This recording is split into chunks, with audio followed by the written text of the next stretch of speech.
कुलकर्णी साहेब नमस्कार. मी तर डोंगरगंजच्या घाटामध्ये आहे. मी आत्ता नगरवरनं बांबूरला जातो रस्ता तो, तर त्याचं जरा ते पॉटहोल बुजवण्याचं काम चालू आहे. तर मी आत्ता इथं आहे. मी काल सगळे स्पेसिफिकेशन मागून घेतले.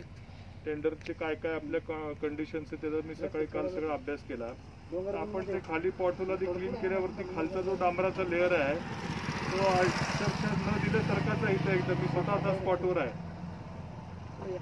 हे असं नाही चालणार. असं ते आपलं हे पैसे एकदा आणायला इथं एवढे नाकेनऊ येतात पैसे आणता आणता, आणि असं जर उपयोग होणार असेल पैशाचं मला नाही चालणार अजिबात. तुमचा तो कोण इथला इंजिनियर सस्पेंड झाला पाहिजे मला इथं. असं कसं म्हणजे आपण करत राहायचं आणि दरवर्षी हेच करत राहायचं असं काय? मला तर माहित नाही तुमची टेक्निकली किती डिव्हिजन आहे, पण जो कोण इथं इंजिनियर इथं मला सस्पेंड झाला पाहिजे तर मी ते मोठ्यानं तर इश्यू करू ह्याचा विषय मला एकदम जरा काय. मला उद्या सस्पेंड पाहिजे माणूस इथला कोण.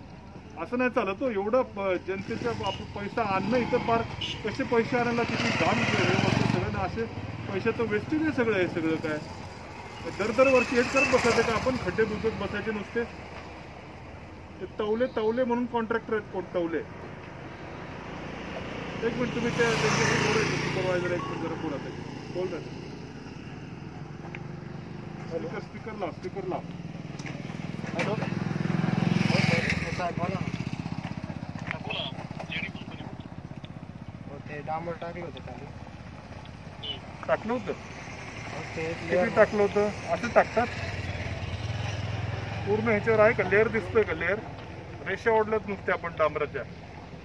हे नंतर आलं वरून, पण हे आधी खालचं एक पाहिजे ना ते ह्या करण्याच्या आधी.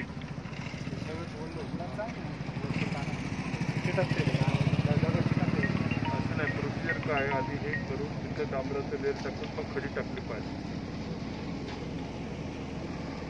त्याच्या पुढं काय नसतं ते ठेवून पुढं काय नसतं. ह्याच्या पुढची काय प्रोसिजर? त्याच्यानंतर खडी येणार परत डांबर येणार.